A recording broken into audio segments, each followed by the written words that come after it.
আকাশবাণী কলকাতা স্থানীয় সংবাদ পড়ছি সুদীপ বসু। প্রথমে বিশেষ বিশেষ খবর। সিটের পাশাপাশি কসবা আইন কলেজে ধর্ষণের ঘটনার তদন্ত করবে কলকাতা পুলিশের গোয়েন্দা বিভাগ। রাজ্যের আইন শৃঙ্খলা পরিস্থিতির অবনতির অভিযোগে আগামী 23শে জুলাই উত্তরকন্যা অভিযান করবে বিজেপি। রাজ্যে ভোট পরবর্তী হিংসায় বিজেপি কর্মী অভিজিৎ সরকার হত্যা মামলায় আদালতে সাপ্লিমেন্টারি চার্জশিট জমা দিয়েছে সিবিআই। চার্জশিটে নাম রয়েছে তৃণমূল কংগ্রেসের এক বিধায়ক এবং 2 কাউন্সিলরের। উল্টো রথ, শ্রাবণী মেলা এবং মহরম নির্বিঘ্নে সম্পন্ন করতে সব রকমের প্রশাসনিক ব্যবস্থা নেওয়ার নির্দেশ মুখ্যমন্ত্রীর।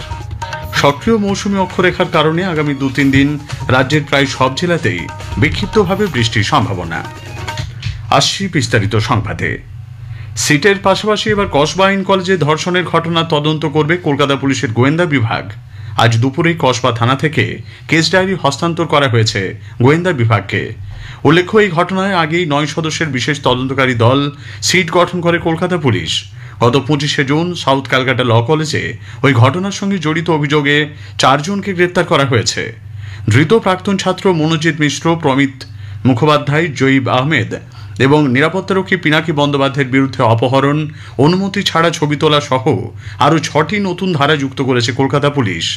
উল্লেখ্য, ধৃত 3 জনের 8ই জুলাই এবং নিরাপত্তারক্ষী পিনাকি বন্দ্যোপাধ্যায়কে 4 জুলাই পর্যন্ত পুলিশ হেফাজতে পাঠানো হয়েছে।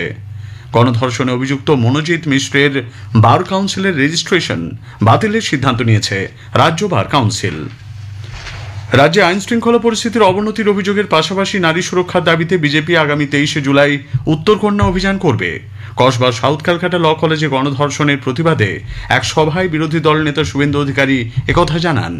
আগামী 9ই আগস্ট আরজি করের নির্যাতিতার মৃত্যুবার্ষিকীতে দল নবান্ন অভিযান করবে বলেও জানিয়েছেন তিনি। খুব শীঘ্রই অভয়ার পরিবারের সঙ্গে সাক্ষাতের পরিকল্পনার কথাও জানিয়েছেন শুভেন্দুবাবু। বিরোধী দল নেতা বলেন, নারী সুরক্ষায় দল লড়াই চালিয়ে যাবে। 5 তারিখে পানিহাটিতে উল্টো রথে যাব। ওই দিন আমি অনুমতি নিয়ে অভয়ার বাবা মার কাছে যাব আর বাবাকে বলবো পতাকা ছাড়া 9ই আগস্ট অভয়ার ধর্ষণ খুনের বর্ষপূর্তিতে নবান্ন অভিযান করতে হবে। বিজেপি যুব মোর্চার কন্যা সুরক্ষা যাত্রার অঙ্গ হিসেবে আজ এক মিছিলে শুভেন্দু অধিকারী, যুব মোর্চার রাজ্য সভাপতি ইন্দ্রনীল খাঁ সহ রাজ্য বিজেপির প্রথম সারির নেতারা অংশ নেন। রাসবিহারী মোড় থেকে শুরু হয়ে মিছিল যায় কসবা ল কলেজ পর্যন্ত। কসবা ল কলেজে গণধর্ষণ কাণ্ডে ফাস্ট ট্র্যাক কোর্টের মাধ্যমে বিচার করে দোষীদের দৃষ্টান্তমূলক শাস্তির দাবিতে লেক লাভার্স ফোরামের পক্ষ থেকে আজ প্রতিবাদ মিছিলের আয়োজন করা হয়। রবীন্দ্র সরোবরের 10 নম্বর ফটকের সামনে থেকে মিছিল যায় কসবা থানা পর্যন্ত। বাম ছাত্র সংগঠন এসএফআইও আজ কলেজ স্ট্রিটে মিছিল করে দোষীদের কঠোর শাস্তির দাবি জানানো হয়েছে। কংগ্রেসের পক্ষ থেকে আজ বিভিন্ন স্থানে বিক্ষোভ দেখানো হয়েছে। দক্ষিণ কলকাতায় জেলা কংগ্রেস কমিটির সভাপতি প্রদীপ প্রসাদের নেতৃত্বে বালিগঞ্জ ফাঁড়ি থেকে গড়িয়াহাট মোড় পর্যন্ত যায় প্রতিবাদ মিছিল। সাউথ ক্যালকাটা ল কলেজের সাম্প্রতিক গণধর্ষণ কাণ্ডে জেরে অনির্দিষ্টকালের জন্য পঠন পাঠন স্থগিত রাখার কলেজ কর্তৃপক্ষের সিদ্ধান্তের সঙ্গে তিনি একমত নন বলে জানিয়েছেন শিক্ষামন্ত্রী ব্রাত্য বসু। সাংবাদিকদের প্রশ্নের উত্তরে আজ তিনি বলেন, পঠন পাঠনের প্রক্রিয়া চালু থাকার কথা।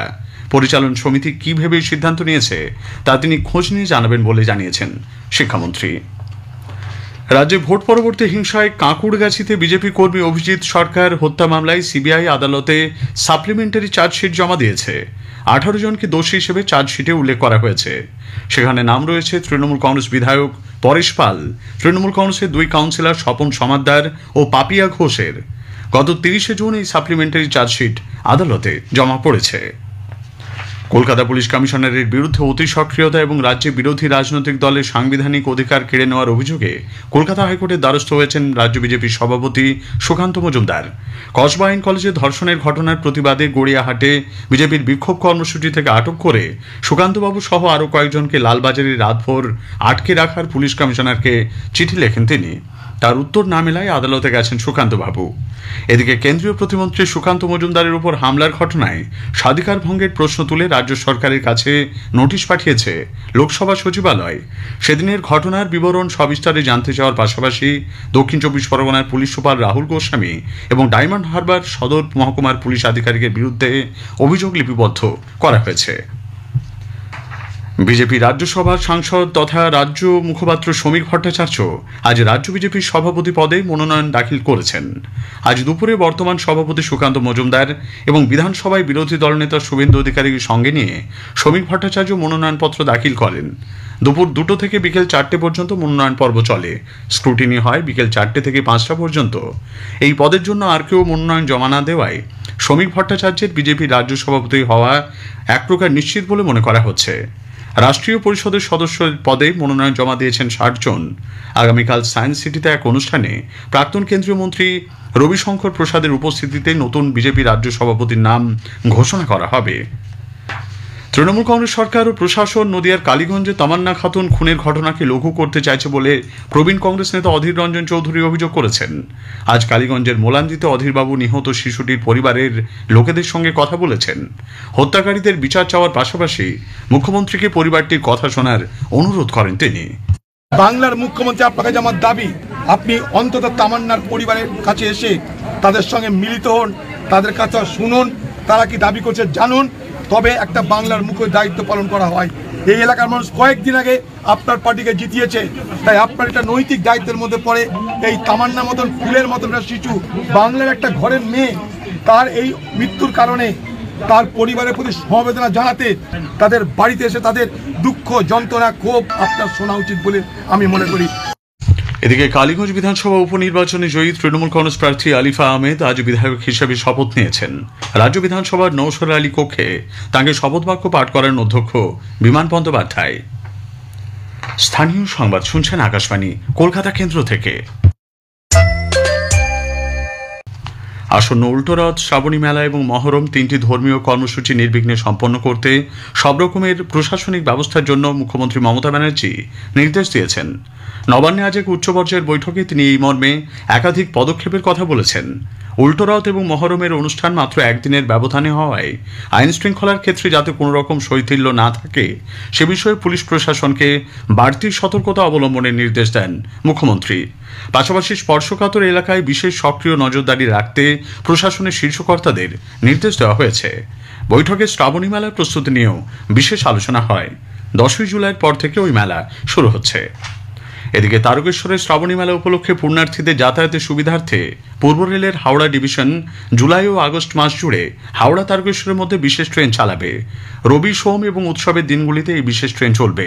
আগামী 10, 13, 14, 20, 21, 27, 28, 29 জুলাই এবং 3, 4, 9, 10, 11, 15, 16, 17 এবং 18 আগস্ট এই দিনগুলিতে বিশেষ এমই ও লোকাল চালানো হবে।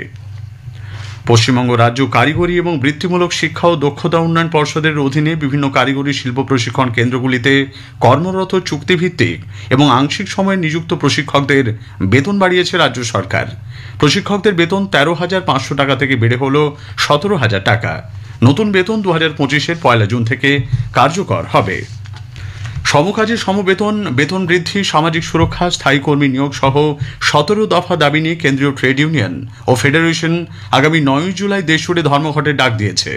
এর সমর্থনে কলকাতা পৌরসভার বামপন্থী কর্মী সংগঠন ও কলকাতা মিউনিসিপ্যাল কর্পোরেশনের শ্রমিক ইউনিয়ন আজ পুরভবনে মিছিল করে।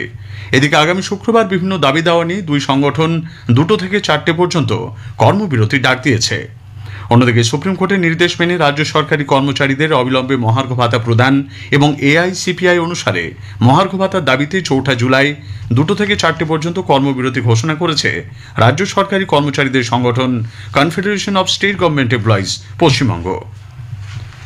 দীঘার উপর দিয়ে সক্রিয় মৌসুমী অক্ষরেখার কারণে আগামী 2-3 দিন রাজ্যের প্রায় সব জেলায় বিক্ষিপ্তভাবে বৃষ্টির সম্ভাবনা রয়েছে।